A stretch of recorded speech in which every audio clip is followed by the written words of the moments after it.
우리가 자주 부르는 찬양 가운데에 세상의 유혹 시험이라는 찬양이 있습니다. 우리가 자주 부르는 찬양입니다. 그 찬양의 3절의 가사를 보면 이렇습니다. 주위를 둘러보면 아무도 없는 듯 믿음의 눈을 들면 보이는 분 계시네. 아멘.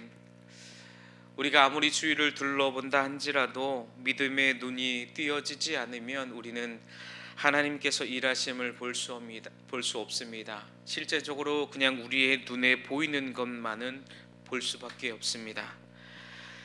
그러나 하나님께서 우리의 믿음의 눈을 들어서 믿음의 눈을 열어주시면 하나님께서 이 땅 가운데 임하신 선하시고 인자하심과 그리고 하나님의 돌보심이 온 땅에 가득함을 우리는 보게 되죠. 그래서 우리는요 기쁠 수밖에 없습니다. 내가 믿음의 눈으로 보지 않을 때에는 막막한 현실, 아무것도 해결되어지지 않는 나의 삶 가운데에 우리는 원망하고 좌절하죠. 그러나 하나님께 나아가며 하나님 앞에 엎드리며 나아가는 하나님의 종들, 그리스도인들에게는 하나님께서는 믿음의 눈을 들어 보게 하십니다. 아무것도 보여지지 않을 때는 우리는 혼자 있는 것만 같습니다. 하나님께서 나를 혼자 내버려 두고 아무런 일도 하지 않는 것처럼 우리는 그렇게 살아갑니다. 그러나 하나님은요 여전히 우리 가운데 함께 하고 계시고 우리의 삶을 인도하고 계심을 여러분 기억하시길 바랍니다. 나와 함께 하신 하나님이 계시기 때문에 우리는요 찬양할 수밖에 없습니다. 주님을 높일 수밖에 없습니다. 이스라엘 백성들이 오늘 구약의 말씀에 오늘 시편의 말씀을 보지만 구약에서도 하나님께서 그들과 함께 하셨습니다. 그러나 그들은 하나님의 말씀을 따르기보다 우상을 숭배하고 자신들이 좋아하는 것을 따랐습니다. 그러나 우상들의 모습을 살펴보면 그들은 철저히 사람들을 이용하였습니다. 그들에게 사랑을 주는 것도 아니고 뭔가 주는 것처럼 보이지만 그들은 주지 않았습니다. 특히 구약에서 대표적으로 나오는 우상 중에 하나인 몰렉이란 우상이 있습니다. 그 몰렉은 암몬 사람들이 민족의 신으로 섬기던 신이었습니다. 그런데 놀라운 것은요 몰렉을 섬기는 방법에 있습니다. 보통 동물을 죽이고 뭔가 제물을 바치는 것이 아니라 몰렉은 많이 특이했습니다. 무엇이냐면 어린 자녀들을 희생제물로 삼아서 태워버리는 인신제사를 드렸던 것이죠. 상상할 수 없고 지금까지 없었던 그 모든 것들, 이스라엘 백성들은 상상할 수 없는 것들이 암몬 자손들의 모습에서 보여졌습니다.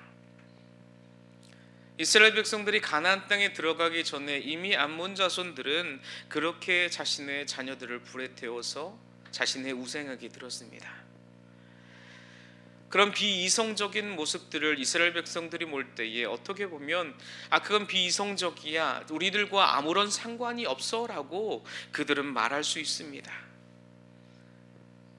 자신이 분명히 따르지 않을 거다라는 마음에 확실히 있었겠죠. 그러나 시간이 지나고 솔로몬 왕 때에 그 주변의 왕들과 여러 족속들과 동맹 결혼을 맺는 그 과정 가운데에 암몬의 그 우상이 자신의 삶까지 들어옵니다. 예루살렘에 들어오죠. 이방 여인을 통해서 몰렉이 들어오는 겁니다. 들어오는 것으로 그치지 않죠. 결국 이스라엘을 오염시킵니다. 더 나아가서 예루살렘 근처에 있는 흰놈의 골짜기에 자신들의 그 우상을 제단을 설치합니다. 그리고 그곳에서 인신제사를 드렸죠. 비단 암몬 자손들의 모습뿐만이 아니라 이스라엘 백성들 가운데에서도 그렇게 자신의 자식들을 불태워 죽이는, 그것이 제물이라고 드리는 그러한 비이성적인 모습들이 자신의 삶 가운데 어느 순간 흡수되어진 것이죠. 우리의 삶 가운데에서도 우리가 알게 모르게 세상의 방법과 세상의 풍습과 하나님을 알지 못하는 사람들의 삶의 방식이 우리의 삶 가운데 자리 잡음을 보게 됩니다. 말뿐만이 아니라 생각뿐만이 아니라 그것이 우리의 삶이 되어서 하나님의 모습과는 다른 모습, 말씀과는 다른 모습으로 살아가는 우리들의 모습이 있습니다. 우상은 그렇게 우리에게 엄청난 대가를 요구합니다. 재물을 요구하죠. 뭔가 우리 것을 희생하고 너희 시간을 내게 줘라. 뭔가 강요합니다. 그러나 하나님은 어떤 분이십니까? 하나님은 이방신들과 같지 않습니다. 우상들과 같지 않습니다. 하나님께서 뭐라고 말씀하셨습니까? 다른 신들은 대가를 바랍니다. 뭔가 요구하는 바가 있습니다. 그러나 하나님은요, 하나님 자신을 사랑하라 라고 말합니다. 출애굽기 20장과 신명기 5장에서 하나님께서는 동일하게 말씀합니다. 다른 것을 요구하지 않습니다. 너희들에 있는 모든 것을 내게 다 바치라고 하지 않습니다. 이렇게 말씀합니다. 나를 사랑하라. 내 계명을 지키는 자에게는 천대까지 은혜를 베푸느니라. 신명기 6장에서는 이렇게 말합니다. 너는 마음을 다하고 뜻을 다하고 힘을 다하여 내 하나님 여호와를 사랑하라. 하나님은요, 우리에게 말씀합니다. 나를 사랑하라. 그렇게 사랑하라고 말씀하시면서 하나님께서는요, 우리에게 말씀합니다.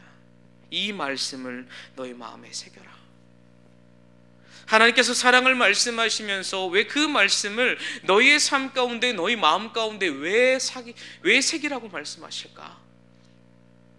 사랑하니까 하나님은요, 함께하고 싶으신 겁니다.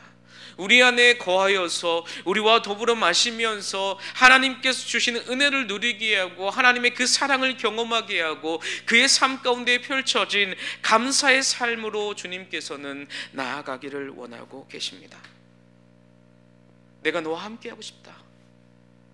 내가 너를 사랑하니 정말 내가 너희 마음 가운데, 너희 삶 가운데 함께하여서 정말 내가 주는 기쁨이 너희 안에 있어. 날마다 찬양하며 날마다 감사하며 나아가길 원한다. 우리가 앞선 시편 111편과 112편에 그리고 오늘 113편까지 시작의 단어가 무엇입니까? 할렐루야입니다. 여호와를 찬양하라. 하나님을 찬양하라. 왜 앞선 말씀에서 왜 그렇게 하나님을 찬양하라고 말합니까? 정직한 자들, 하나님의 말씀을 따르는 자들, 112편에 말합니다. 여호와를 경외하는 자, 하나님의 말씀을 따르는 자, 하나님의 말씀이 삶에 있는 자. 113편은 무엇을 말합니까? 여호와의 종들아. 여호와의 종들아 라는 이 말씀은요, 이 단어는 하나님 앞에 예배드리는 경건한 이스라엘 백성들을 말합니다. 이 말은 바꿔 말하면 하나님의 말씀을 따르는 사람들입니다. 내가 하나님의 말씀을 따라 살기로 작정하고 결단하고 생각에만 그치는 것이 아니라 삶으로 나아가는 자들, 날마다 하나님을 예배하며 하나님 앞에 엎드리는 자들. 도리어 질문하는 것이죠. 여러분들은 여호와의 종이십니까? 여러분들은 정직한 자이십니까? 여러분들은 경외한 자이십니까? 그럼 하나님을 찬양하십시오. 여호와를 찬양하십시오. 주님 앞에 영광 돌리십시오. 왜냐하면 여러분들의 본분이기 때문입니다. 여러분들이 마땅히 해야 할 본분이기 때문에 여러분들 기억하십시오. 여러분들은 여호와의 종입니다. 하나님을 경외하는 자입니다. 여러분 정직한 자입니다. 하나님께서 우리에게 질문하고 있는 겁니다. 정말 그렇게 살기를 원하는 사람들은요, 하나님을 찬양합니다. 계속해서 말씀하죠. 여호와의 종들아 찬양하라. 여호와의 이름을 찬양하라. 언제부터요? 이제부터 영원까지 여호와의 이름을 찬송할지로다. 왜냐하면 해 돋는 데에서부터 해 지는 데까지 여호와의 이름이 찬양을 받으시리로다. 아멘. 하나님께서 성경을 통해 말씀하셨습니다. 우리는 하나님을 찬양하고 하나님을 예배하기 위해 지음받았다는 사실, 우리는 너무나 잘 알고 있습니다. 알고 있지만 그것이 우리의 삶에 잘 드러나지 않는다라는 것이죠. 하나님께서 말씀하셨지만 하나님께서 우리에게 너희는 주님을 찬양하라, 예배하라. 너희가 정직한 자이면, 너희가 하나님을 경외하는 자이면, 너희가 하나님의 종임을 인정하면 하나님을 찬양하라. 하나님의 형상을 따라 지음받은 우리지만 하나님의 이름을 온 땅에 전하고 하나님의 영광 돌리기보다 우리는요, 그것을 짓밟습니다. 그러나 우리가 하나님의 이름을 짓밟는다라고 해서 하나님의 이름이 땅에 떨어지지 않습니다. 하나님은 그대로 계십니다. 그러나 다만 하나님께서 염려하시는 것은 하나님을 알지 못하는 사람들이 우리의 모습을 통해서 하나님의 모습을 왜곡하여 보기 때문이죠. 나의 모습을 통해서 하나님의 모습이 보여져야 되는데, 예수님의 모습이 보여져야 되는데 왜곡되어진 모습, 뭔가 거짓되어진 것, 뭔가 사랑이 없는 모습, 뭔가 용서하지 못하는 모습들이 우리 안에서 비춰지는 것, 하나님은 그것을 염려하고 계십니다. 우리를 통해서 세상 끝날까지 하나님의 말씀의 삶의 증인으로 살게 하셨는데도 불구하고 증인은 무엇입니까? 삶을 증언하는 겁니다. 내가 본 바를, 내가 경험한 바를 그대로 전하는 것이 증인입니다. 그렇다면 우리의 모습은 어떻습니까? 정말 증인의 삶을 살아가고 계십니까? 주님의 사랑을 받은 자로, 주님의 용서를 받은 자로, 하나님의 그 감사함을 받은 자로 여전히 우리는 살아가십니까? 온 땅의 모든 피조물들은요, 하나님을 찬양하고 그 자리에 있습니다. 하나님께서 세운 그 자리에 다 있습니다. 그래서 어떻게 합니까? 그 자리에 하나님께서 세우신 본분을 그 자리에서 책임을 다합니다. 자신의 자리를 벗어나지 않습니다. 어떠한 것도요. 우리만 그렇습니다. 세상의 어떠한 피조물도요, 하나님이 뜻하신 바 그대로 하나님께서 세우신 그 자리에 머물러 있습니다. 그래서 자신의 역할을 하는 것이죠. 하나님께서 감당시켜 주신, 하나님께서 허락하신 것들, 그 모든 것들을 다 행하고 있습니다. 그러나 우리는 맡은 본분에 이행하지 않습니다. 충실하지 않습니다. 하나님께서 주신 그 자리를 우리는 박차고 나오는 것이죠. 왜 우리가 그렇게 박차겠습니까? 왜 그 자리를 나오겠습니까? 뭔가 우리의 삶이, 인생이 긴 것 같지만 하나님 앞에서는 안개와 같은 삶입니다. 평생 하나님을 찬양하고 평생 하나님을 예배해도 우리는 시간이 부족합니다. 주님께서 시편에 말씀하셨죠. 주의 목전에서 천년같이 지나간 어제 같으며 밤의 한순간 같을 뿐입니다. 우리의 연수가 70이요 강건하면 80이라도 그 연수의 자랑은 수고와 슬픔뿐이요 신속히 가니 우리가 날아가나이다. 우리의 삶은요 빠르게 지나갑니다. 뒤돌아서서 오늘은 잘 살았지 라고 말하지만 우리의 삶은 여전히 부족합니다. 내가 더 부단히 애쓰려고 노력하면 어떻게 됩니까? 이미 70이고 80의 시간이 흘러갑니다. 오늘 본문의 말씀처럼 하나님께서 어떻게 말씀합니까? 이제부터 영원까지, 해 도는 데부터 해 지는 데까지 하나님은요 시간의 제약을 받지 않으십니다. 어제와 같고 오늘과 같고 동일한 그 하나님, 공간의 제약을 받으시지 않습니다. 해 돋는 데부터 해 지는 데까지. 무슨 말씀입니까? 온 땅 가운데 임하시는 하나님, 그 하나님 앞에 우리가 있다라는 겁니다. 다윗은 시편 139편에서 이렇게 고백합니다. 내가 주의 영을 떠나 어디로 가며 주의 앞에서 어디로 피하리이까? 우리가 하나님 앞에서 어디로 피할 수 있겠습니까? 어디에 숨을 수 있겠습니까? 그만큼 하나님은요 높으신 분이십니다. 모든 나라에 계신 분이시고요, 우리가 헤아릴 수 없는 무한하신 분이십니다. 그러나 하나님은 그렇게 무한하시지만 우리는 여전히 유한합니다. 한계가 있죠. 그래서 오늘 시편의 기자는 113편에서 주님 앞에 이렇게 고백합니다. 5절입니다. 여호와 우리 하나님과 같은 이가 누구리요? 여러분, 하나님과 같으신 분이 어디 있습니까? 앞서 암몬 자손들이 섬겼던, 암몬 백성들이 섬겼던 몰렉의 우상들만 보더라도 어떻습니까? 자신의 자식을 희생하면서 자신의 자신을 죽이면서까지 그 신 앞에 드립니다. 뭔가 받기 위해서죠. 그러나 하나님께서는 어떻게 하십니까? 하나님과 같으신 분이 누구시려 하면서 6절에 이렇게 말씀하죠. 스스로 낮추자 천지를 살피신다. 하나님은요 스스로 낮추셨습니다. 그 암몬의 신의 몰렉이 스스로 낮췄습니까? 아닙니다. 희생을 강요하고요, 뭔가 예물을 강요하였습니다. 그러나 하나님은요, 이 땅에 오신 겁니다. 스스로 낮추셨습니다. 스스로 비천해지셨습니다. 스스로 죽으셨습니다. 우리를 위하여서 십자가에 매달려 죽었습니다. 지금까지 우리가 알고 있는 여러 가지 우상들을 신고하는 차원이 되지 않습니다. 비교가 되지 않죠. 많은 사람들이 따르고 알고 있는 우상들은요, 희생을 강요하지만 하나님은요, 상식을 깨뜨리시는 분입니다.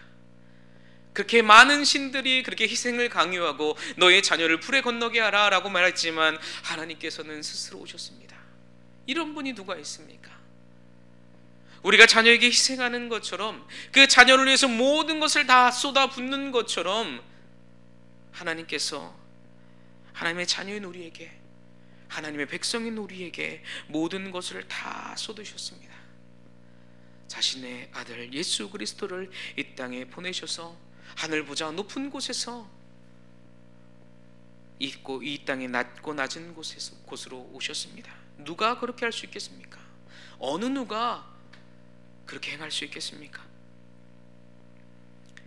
우리가 성경을 보면 하나님께서 선지자를 보내시고 그리고 많은 기적과 이적을 하나님의 리더들을 통해서, 인도자들을 통해서 보여주셨습니다. 그러나 사람들은 바뀌지 않았습니다. 아무리 기적과 이적을 보더라도 바뀌지 않았습니다. 그래서 하나님께서 오신 겁니다. 바뀌지 않으니까, 더 이상 방법이 없으니까. 하나님께서 말씀을 대언하는 대언자들, 선지자들 앞서서 너희들 어떻게 해야 되는지 그들의 앞길까지 주님께서 분명하게 말씀하여 주셨지만 그들의 교만함은 하늘을 찔렀습니다. 그래서 하나님께서 하나님의 그 말씀하심을 믿지 않기 때문에 이 땅에 친히 오셔서 모든 사람을 대신하여 죽으시고 우리의 교만함을 꺾으셨습니다. 그렇게 하나님은요, 연약하고 부족한 우리, 교만한 우리를 내버려 두지 않으십니다. 돌보시고 계십니다. 하나님께서 돌보시지 않는다라고 하면요, 우리의 삶은 어떻겠습니까? 한순간이라도 하나님께서 함께 하시지 않는다면요, 창세기 1장의 모습과 같이 우리의 삶은요, 혼돈하고요, 흑암이 가득하고요, 아무것도 할 수 없는 그러한 삶일 수밖에 없습니다. 무질서로 파멸로 갈 뿐이죠. 예수님께서 생명의 길을 허락하여 주지 않으셨다라면, 그 길로 나아오라고 말씀하지 않았다라고 하면요, 우리는요 여전히 죄 가운데 얽매여서 죄에서 헤어나지 못하고, 아, 이것이 내 삶의 끝인가 보구나, 이것이 내 끝이야, 아무런 길이 없어 좌절하고 절망할 수밖에 없습니다. 파멸의 길로 가는 우리를 주님께서는 생명으로 인도하셨습니다. 어떻게 해요? 7절에 말씀합니다. 가난한 자를 먼지 더미에서 일으키시며 궁핍한 자를 거름 더미에 들어 세우셨도다. 아멘. 가난한 자라는 말씀은요, 허약하고 힘이 없음을 나타냅니다. 또한 거름 더미라는 의미는요, 매우 비천한 자리입니다. 수치스럽고요, 치욕스러운 자리입니다. 그러한 자리에 있는 우리, 여러분 누가 생각나십니까? 치욕스럽고 수치스러운 자리. 구약의 말씀을 보면 욥이 생각나지 않습니까? 욥이 하나님의 축복을 받아서 많은 것들을 누렸지만 욥은 모든 것이 다 무너졌습니다. 그래서 발바닥에서부터 정수리까지 종기가 나서 그는 질그릇 조각을 가져다가 긁습니다. 그런데 고대 그 사회에서는요, 무서운 질병, 진급과 같은 종기가 얹고 질병이 있으면요, 사람들이 아무도 반기지 않았습니다. 그래서 혼자 있었죠. 그래서 어디에 있었냐면요, 그들이 거름더미에 있었습니다. 왜냐하면 거름더미는요, 그 낮에 뜨거운 햇볕을 머금고 있다가 밤에 그 쌀쌀한 날씨에 온기를 품고 있습니다. 그래서 거름더미에 앉아서 사람들 앞에 구걸하고 있다가요, 저녁이 되면 그 추운 날씨 가운데에 그 안에 온기로 따뜻하게 데워졌기 때문에 그 위에서 잠을 청합니다. 얼마나 비참합니까? 욥이 그만큼 비천한 상황 가운데 있었습니다. 그러나 욥의 고백을 우리는 알고 있죠. 욥은 이렇게 고백합니다. 우리가 하나님께 복을 받았은즉 화도 받지 않겠느냐? 모든 것들이 하나님의 주관 안에 있다라는 것을 그는 알고 있었습니다. 그래서 입술로 범죄하지 않은 것이죠. 그래서 시간이 지나서 하나님께서는요, 비천의 자리에 처해 있던 그를 다시 일으켜 세우셨습니다. 그래서 그의 소유가 이전보다 갑절이 더 많게 은혜로 베풀어 주시고 원래 자리로 다시 회복시켜 주셨습니다. 왜 하나님께서 이렇게 하실까? 때로는 그 모습이 우리에게는요, 이해가 되지 않을 때가 많습니다. 왜 하나님께서 이렇게 우리를 몰아가실까? 이렇게 어려운 상황까지 우리를 이끌어 가실까? 그러나 하나님께서는요, 하나님의 때를 위하여 준비하고 계십니다. 하나님께서 포기할 줄 알았지만, 하나님께서 나를 내려놓으신 줄 알았지만, 시간이 지나고 나면요, 우리는 그 자리에 회복되어져 있습니다. 그래서 하나님을 알지 못하는 사람들이 우연이라고 말하는 것이죠. 우연히 이렇게 된 거야, 너의 노력으로 된 거야. 아닙니다. 하나님의 계획은요, 우연이 없습니다. 하나님의 계획은 반드시 우리의 이루어집니다. 필연입니다. 하나님의 계획하심과 인도하심이 우리의 삶 가운데 드러났을 뿐입니다. 우리가 그것을 알지 못하기 때문이죠. 하나님은요, 우리를 흑암에 놓여있는 우리를요, 빛의 자리로 불러주셨습니다. 어제 말씀 가운데 그러지 않았습니까? 흑암 중에 빛이 일어나나니. 하나님께서 우리를 먼지 더미에서 우리를 일으키시고요, 궁핍한 자를 거름 더미에서 일어난 자리, 그렇게 비천하고 천한 자리에서 하나님께서는 우리를 이끌어 세워주셨습니다. 이전에 우리의 삶은 죄와 허물 가운데 행하였고요, 세상의 풍조를 따라 공중권세 잡은 자를 따랐던 우리의 삶에서 하나님은요, 일으켜 세워주셨습니다. 하나님의 그 사랑이 우리의 삶 가운데 있음을 다시 한번 보여주시고 확신시켜 주셨습니다. 무엇을 말씀합니까? 너는 나의 소유이다, 내 것이다. 내 것이라고 인정하면, 우리가 하나님의 것이라고 인정하면 우리가 주님을 찬양하기에 머뭇거리겠습니까? 이제부터 영원까지 우리의 삶이 다하는 날까지 정말 주님을 열심을 다해 찬양하고 예배하는 자로 살아가겠죠. 그리고 온 열방들 해 돋는 데서부터 해 지는 데까지 여호와의 이름을 찬양받으시기 합당한 분이라고 우리는 그렇게 고백하겠죠. 세상 끝날까지 주님께서는 우리와 함께하고 계시다라고 분명하게 선포하고 계십니다. 그러나 중요한 핵심은요, 우리가 믿느냐라는 겁니다. 내가 정직한 자임을, 내가 주님을 경외하는 자임을, 내가 오늘도 여호와의 종임을 오늘도 내가 믿느냐. 믿는 자는요, 행함이 따라갑니다. 행함이 없는 믿음은 죽은 믿음이라고 분명하게 말씀하셨습니다. 걱정과 근심이 우리를 둘러싸고 많은 고난들이 우리를 둘러싸고 어렵게 할지라도요, 우리가 믿음으로 나아갈 수 있는 건 내가 하나님 앞에 정직한 자이고 하나님의 그 부름받은 백성이고 하나님의 소유된 백성임을 내가 믿기 때문에 오늘도 이 새벽을 깨우며 주님 앞에 기도하며 날마다 주님 앞에 예배하는 것이죠. 이사야 선지자는요, 이사야 58장에서 이렇게 우리에게 말하고 있습니다. 여호와가 너를 항상 인도하여 메마른 곳에서도 내 영혼을 만족하게 하며 내 뼈를 견고하게 하리니 너는 물된 동산 같겠고 물이 끊어지지 않은 샘 같을 것이다. 아멘. 하나님의 인도하심은요, 무엇입니까? 물이 끊어지지 않는 샘입니다. 왜냐하면 예수님께서 우리와 함께 하시기 때문에. 내가 너와 함께하겠다라는 말씀을 주님은 여전히 묵묵히 실천하고 계시기 때문에 우리는 물이 끊어지지 않는 동산 같습니다. 이 사실을 믿으시길 바랍니다. 믿는 자에게는 능치 못한 일들이 반드시 일어납니다. 우리의 이성을 넘어서고요, 우리의 환경을 뛰어넘고요, 우리 앞에 펼쳐져 있는 그 모든 것들을 다 뛰어넘는 것이 우리의 삶 앞에 있습니다. 믿음의 눈을 뜰 때에 주님이 우리의 삶에 하나님임을 선포하며 나아갈 때에, 여러분 생각해 보십시오. 모세의 손에 들려있던 그 막대기가 하나님의 일하심에 사용되어졌습니다. 하나님께서 사용되어질 때에 그렇게 생명이 없던 나무도요, 주님의 능력을 행하는 도구로 사용되게 됨을 기억하십시오. 오늘 10편 113편은요 믿는 자의 고백입니다. 성경은요 다 믿는 자의 고백입니다. 하나님께서 우리를 향한 그 사랑의 메시지를 전해주고 계시고요, 하나님께서 우리에게 너희가 여호와의 종으로서 하나님을 인정하며 따르는 삶이 무엇이냐, 바로 하나님 앞에 경배하며 찬양하는 모습이다. 여러분, 오늘도 우리의 삶이 주님 앞에 있음을 기억하시며 오늘 찬양하며 나아가십시오. 그 찬양의 모습을 통하여서 하나님께서 영광 받으십니다. 우리가 작은 소리로 주님을 찬양할지라도요, 주님께서는 그 찬양을 받으십니다.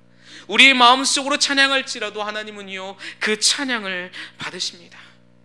그렇게 하나님은요 오늘도 하나님의 영광을 드러내며 나아가는 우리가 되기를 기다리고 계십니다. 그 기다리신 주님 앞에 우리의 믿음을, 우리의 사랑을 표현하는 저와 여러분 되시기를 주님의 이름으로 축복합니다.